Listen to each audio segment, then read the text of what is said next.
I've come out with the Ace Pro 2 today because, in all honesty, I haven't really been too happy with the performance from my Action 5.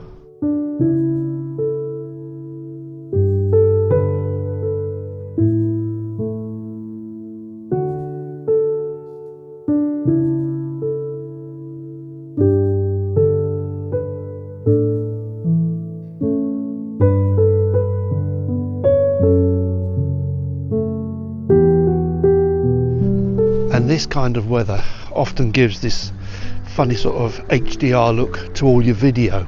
I came out earlier with the Ace Pro and saw some things on there also that I think need fixing, so I've come out again to redo everything and try out a new set of settings basically on the camera to get rid of the problems that I saw. The first thing that I saw was the HDR effect. It was there, especially with the sun on full face, that sort of thing. When you've got the sun on your face like this, the HDR effect can really show. So I decided to do something about that, and basically I've turned the HDR totally off on this now, and I'm underexposing by 0.7 of a stop to compensate for the fact that it's actually so bright, just to see if that pancake effect can be lost on this camera. Something that I did notice with this camera is that if you go to 120 frames per second as I am now, you can't zoom to 2 times, and also you can't use HDR. So this is 120 standard and no HDR.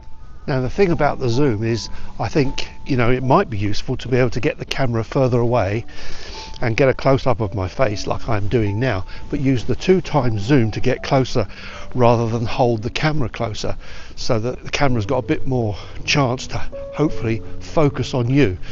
So hopefully this is a distance of about 3.5 feet or so, I am actually in focus, and there's no sort of question of it being fuzzy because the camera is so close. And this is the same shot actually being taken with the camera much closer.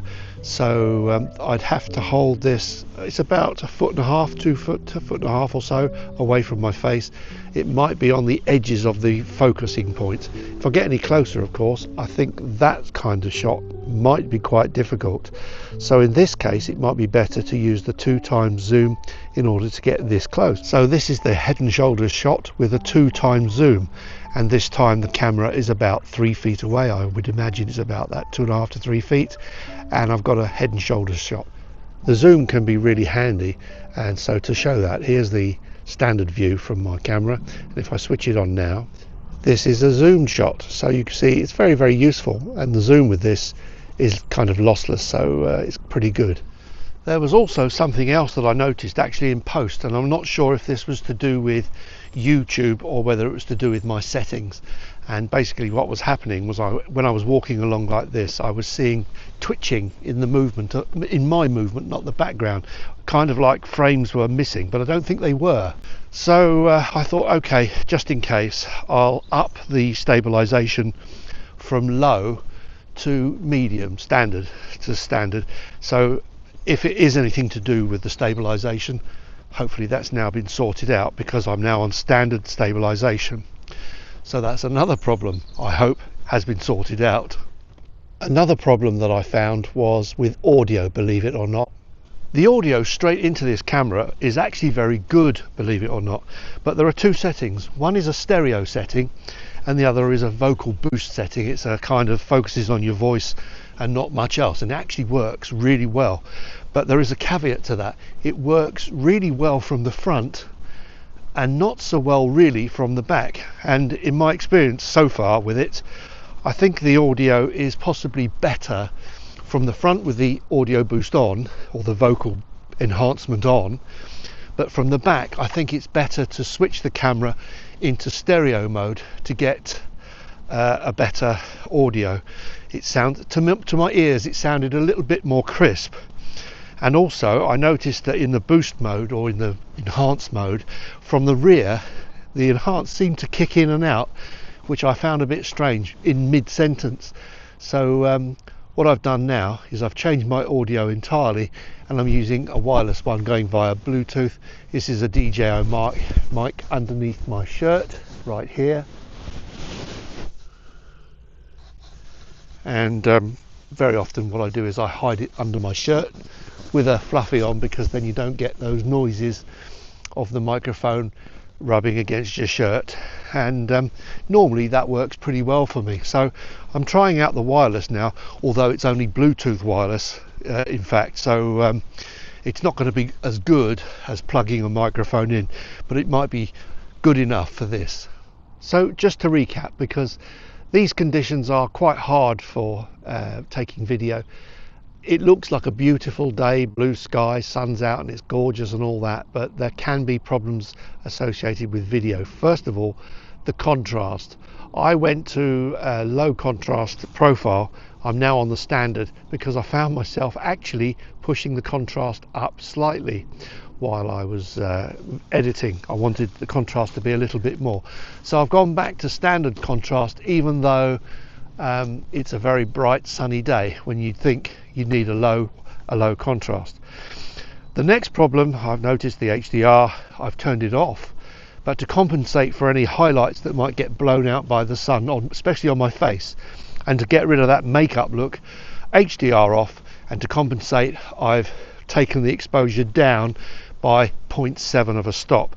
Even if it's slightly underexposed now, I can raise it in post and things won't get burnt out, but also I won't look like, hopefully, I've got makeup on.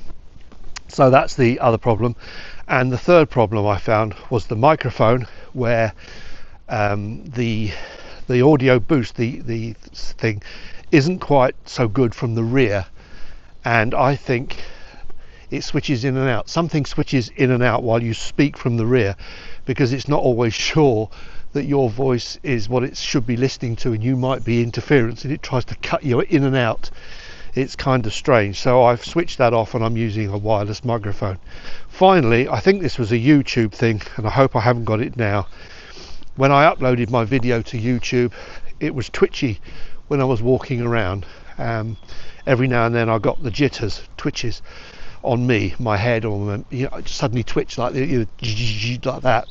So hopefully that's gone now, because I've upped the stabilization to standard, and maybe that's the best basic settings for me anyway, when we're out in this full-blown kind of sun, because it is very, very light and leery today. So difficult for any video camera, but hopefully this one now copes a bit better, and hopefully I'm really hoping a little bit better than my DJI Action 5, which in these conditions just makes me look like I've put tons of makeup on, and I can't stand that look, to be honest.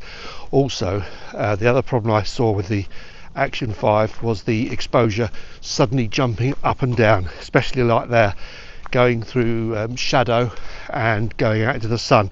It suddenly jumped, and it was very off-putting, and hopefully I haven't got that problem. Anyway, I'm going to put this all together, and if it's worked, I'll send it up to YouTube to see what YouTube does, just in case that jittery thing was the YouTube compression. Hope to see you next time. Cheers for now.